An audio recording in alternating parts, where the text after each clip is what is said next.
Pope Leo XIV, after the last pope in the prophecy, will be the first pope for the second coming. Saint Malachy's visions of 112 popes in the future. Almost 900 years ago, Saint Malachy, the Archbishop of Armagh, Ireland, saw the visions of the future popes while he was on a pilgrimage to Rome in 1139. He wrote down the prophetic descriptions of each of these 112 popes, and presented the complete manuscript to Pope Innocent II. But at that time, no one understood the prophetic meaning of these poetic descriptions. The manuscript was then placed into the Vatican secret archives and was forgotten until 1590. In 1590, a Benedictine monk named Arnold de Wyon found the manuscript of St. Malachy's prophecy, and was fascinated by its prophecies of future popes. After thoroughly studying the prophecies about the previous popes from 1143 to 1590, he found Malachy's prophecy accurately prophesied the outstanding trait for each of these previous popes. He then published St. Malachy's prophecy of the 112 popes starting from Pope Celestine II in 1143 all the way to the popes in the present day, including Pope John Paul II, Pope Benedict XVI, and Pope Francis. Here are the mottos of prophecy about some popes in the last 900 years. The motto of the first pope, an inhabitant of Tifernum. Pope Celestine II, 1143 to 1144. Pope Celestine II was born in Città di Castello, formerly called Tifernum Tiberinum, on the banks of the Tiber. Therefore, he was an inhabitant of Tifernum. Pope Celestine II was elected as pope on September 26, 1143, after Pope Innocent II passed away, but his papacy only lasted 5 months when he died on March 8, 1144. The motto of the second pope. Of the Caxianemesi family. Enemy expelled. Pope Lucius II, 1144 to 1145.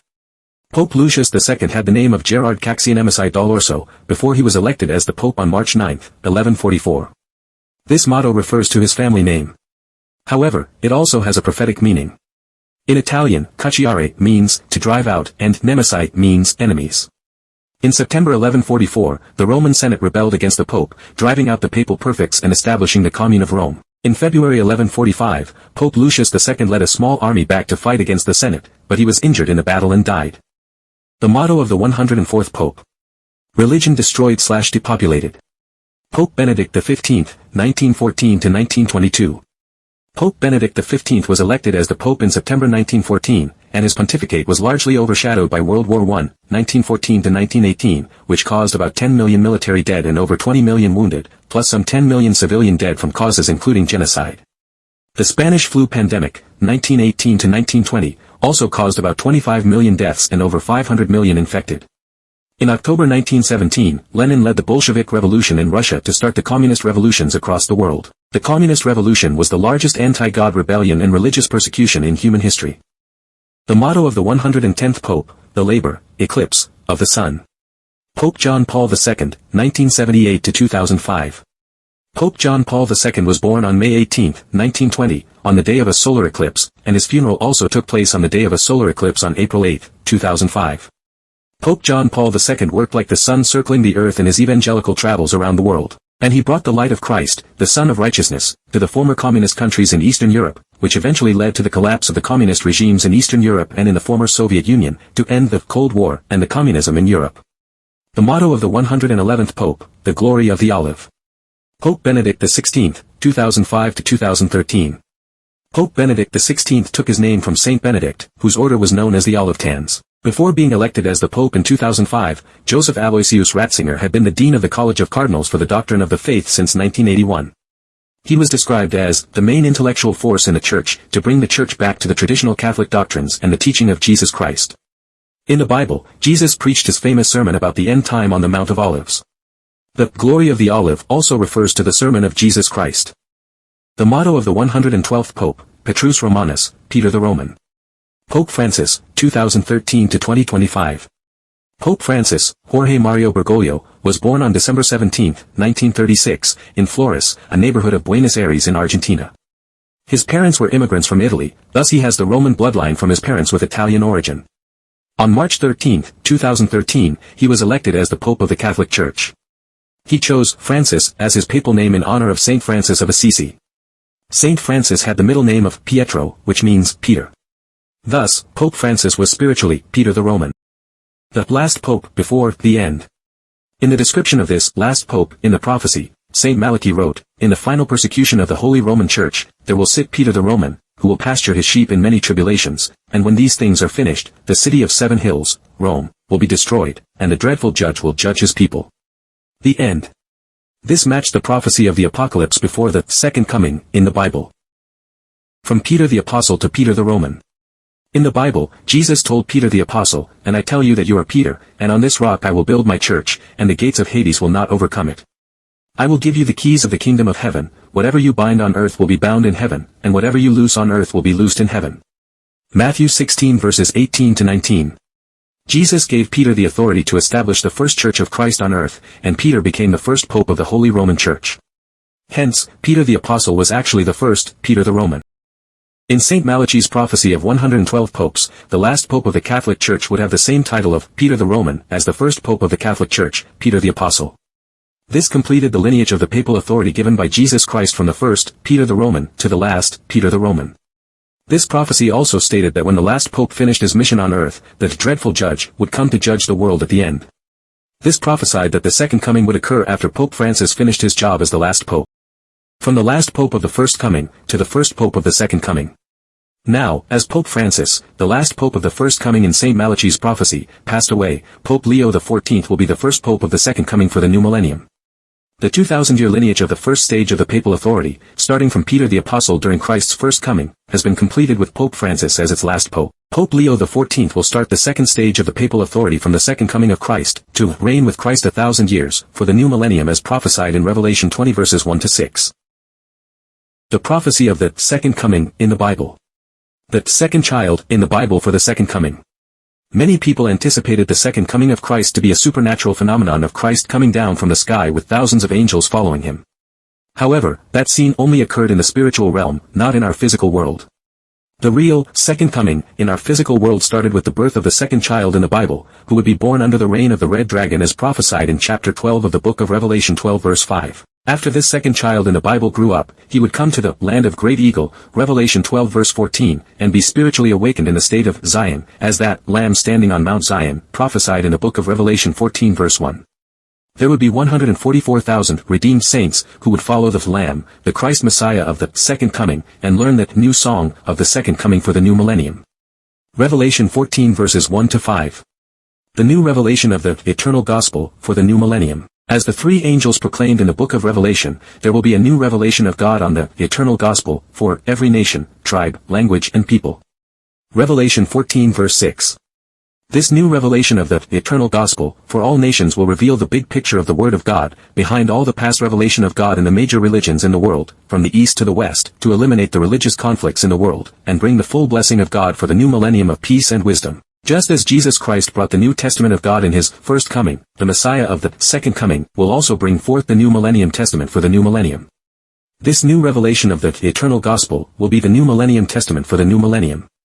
It will be the third testament of the Holy Bible trilogy, following the Old Testament and New Testament. Those who learn and accept the new Millennium Testament will reign with Christ 1,000 years, as prophesied in the book of Revelation 20 verses 1 to 6. The real second coming for the real world. At this modern age, the real Messiah for the second coming would not come out as a rider on the white horse in the real world, but rather as a spiritual master at your door with the new revelation of God for the world, the eternal gospel for the new millennium. Here I am. I stand at the door and knock. If anyone hears my voice and opens the door, I will come in and eat with him, and he with me. Revelation 3 verse 20. The new revelation for the new millennium. The current problems inside the Catholic Church. The Catholic Church has had a great historical and cultural heritage in the past 2,000 years. However, it is experiencing a steep decline in the traditional Christendom regions in Europe and North America. Many young Catholics are leaving the faith, and many splendid Catholic churches and cathedrals have become empty or turned into tourist attractions, without the teaching of the gospel and its spiritual guidance. It's a sad situation that God wants to change, and it's time for a new reformation and new revival for the Catholic Church, especially in Europe. 500 years ago, God sent Martin Luther to start the Protestant Reformation. It's a second stage of Christianity and a spiritual upgrade from the traditional teaching of Christianity in the past 1,500 years. Unfortunately, the Catholic Church rejected the Reformation and turned hostile toward the Protestant Reformation. Most Catholics did not know that this Protestant Reformation was planned by God, and prophesied in the book of Revelation almost 2,000 years ago. The new Reformation and new revival for the Catholic Church. Now, the second child in the Bible, Revelation 12 verse 5 and 19:11, the peace Messiah for the second coming, has come to help the Catholic Church to revive with the new revelation of God on the eternal gospel, Revelation 14 verse 6, for the new millennium of peace and wisdom. The first part of this eternal gospel is to unseal the 2,000-year mystery of the visions of prophecy in the Bible's book of Revelation, with the testimony of major historical events in the Christian history in the past 2,000 years. Unveiling the mystery of the book of Revelation. Revelation fulfilled. In the past 2,000 years, the book of Revelation has remained as the most mysterious book in the Bible. Most people thought those visions in the book of Revelation were about the disasters of apocalypse at the end time. Fortunately, all these past interpretations were incorrect. When the scroll of visions was first presented in heaven, no one in heaven or on earth or under the earth could open the scroll or even look inside it. Revelation 5 verse 3, only Christ the Lamb had the divine authority to open the seals on the scroll. In the same way, only the Messiah of the second coming has the divine authority to unseal the mystery of these visions in the book of Revelation. That's why no one knew the real meaning of these visions in the past 2,000 years. Now, as the peace Messiah for the second coming has come, the 2,000-year mystery of those prophetic visions in the book of Revelation has finally been unveiled. As the voice told John, "Come up here, and I will show you what must take place after this." Revelation 4 verse 1, this indicated that the visions on the scroll prophesied the major historical events after the first century, not the disasters at the end time, 2,000 years later. Just like those visions in the book of Daniel prophesied the historical events of the rising of the four kingdoms, the visions in the book of Revelation also prophesied the major historical events in the Christian world, in the past 2,000 years all the way to the new millennium. At the beginning of chapter 6 of the book of Revelation, there were visions of 4 riders on different colored horses, coming out after the first 4 seals on the scroll were opened. Most people thought they were the 4 horsemen of apocalypse, who would bring the disasters to the world at the end time. Fortunately, that's not the case. These 4 horsemen prophesied the major historical events in early Christian and Middle East history, which already occurred 1,000 years ago. Here, I will use the vision of the first rider on a white horse to explain its prophetic meaning and historical fulfillment of this prophecy.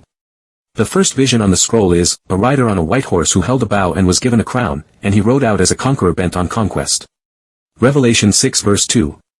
This first rider on a white horse was the Roman Emperor Constantine the Great, who liberated Christians from 300-year persecution, and established the first Christian kingdom on earth by converting the Roman Empire to Christianity. Ever since then, the kingdom of Christianity he established has rode out as a conqueror bent on conquest, and brought the gospel of Jesus Christ throughout the world. Constantine the Great acted like a secular Messiah to Christians, just like Cyrus the Great did to liberate Jews from the Babylonians.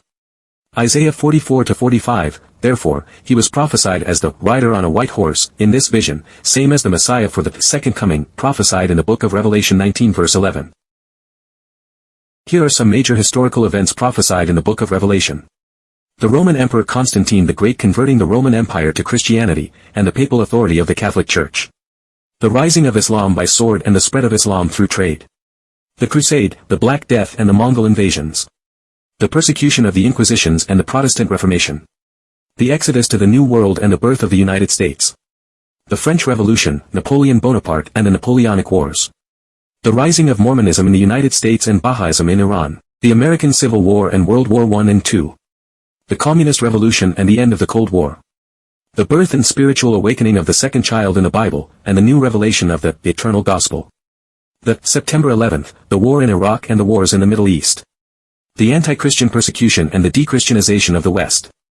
The grand finale of the second coming for the new millennium, etc. For the first time in 2,000 years, the visions of prophecy in the book of Revelation were finally decoded by the second child prophesied in the Bible's book of Revelation 12 verse 5 and 19:11. No one knows the prophecies in the book of Revelation better than the one who was prophesied in the book of Revelation. Now the second child in the Bible, the peace Messiah of the second coming, has published the book, Revelation Fulfilled, to unseal the 2,000-year mystery of the book of Revelation, with the testimony of major historical events in the Christian history. This book, Revelation Fulfilled, is like the book of Chronicle for the New Testament. And the historical fulfillment of the visions in the book of Revelation will be the key for people to learn the lesson from history, and revive their faith in God and in Jesus Christ. The great role model for all future popes. 1,400 years ago, the Catholic Church had the greatest pope in its history, Pope Gregory the Great, 590-604 AD, who led the Church with strong faith, deep knowledge of the Scriptures and great compassion for all people. He also served the Church with great humility as the servant of servants, and had done great works in missionary and church reform.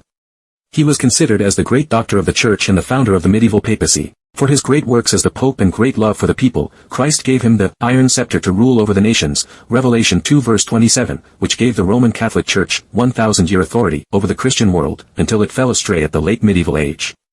To revive the Catholic Church and to reign with Christ 1,000 years for the new millennium, all future popes should follow the role model of Pope Gregory the Great, with great faith, love, mercy, compassion and humility. The second coming of peace Messiah for the new millennium of peace and wisdom has begun. For more information about St. Malachy's prophecy about 112 Catholic popes, the visions of prophecy in the Bible's book of Revelation, and the new revelation of the eternal gospel by the peace Messiah for the new millennium of peace and wisdom, please visit www.peacemessiah.org. Thank you, and God bless. The calling of the Lamb for the 144,000 new saints. As prophesied in chapter 14 of the book of Revelation, there would be 144,000 redeemed new saints who would follow the Lamb, and learn the new song for the new millennium. If you are the new saints from the spiritual realm or want to join the team to become the redeemed new saints, please contact us or sign up at www.peacemessiah.org/144000.htm.